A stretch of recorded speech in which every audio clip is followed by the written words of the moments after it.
আসসালামু আলাইকুম। কেমন আছো বন্ধুরা? আশা করি সবাই ভালো আছো। আলহামদুলিল্লাহ আমিও ভালো আছি। দেখো দেখো আমার বাগান থেকে এই যে শাক তুলছি। এটা হচ্ছে বেশ খানিকটা কলমি শাক আছে, আর এখানে একটু আলু শাক আছে, আর এখানে একটু নোটে শাক আছে। নোটে শাক একটা গাছ হয়েছে একটা গাছের থেকে একটু ডালপালা ভেঙে নিছি, আর এখানেও একটা গাছের থেকে এগুলা ভেঙে নিছি। এটা অনেক বড় হয়েছে গাছটা, মাশাআল্লাহ। এটা কী শাক আমি জানি না, নাম জানি না, তবে আমি জানি এটা খাই। আর এখানে কয়েকটা কুমড়োর পাতা, কয়েকটা পুঁয়ের পাতা, এগুলো সব নিয়ে নিছি।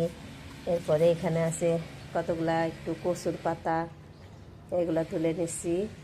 তো সব মিলায়ে দেখো মাশাআল্লাহ আমার বেশ অনেকখানি কি শাক হয়ে গেছে।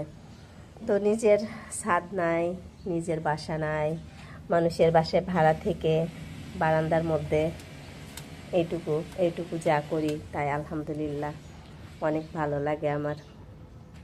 তো যাই হোক, আজকে এটুকুই। তো আমি আজকে মজা করে নিজের হাতে লাগানো শাক খাবো, ভাবতেই খুব আনন্দ হচ্ছে। সবাই দোয়া করো আমার জন্য, আর ভালো থেকো সবাই। আল্লাহ হাফেজ।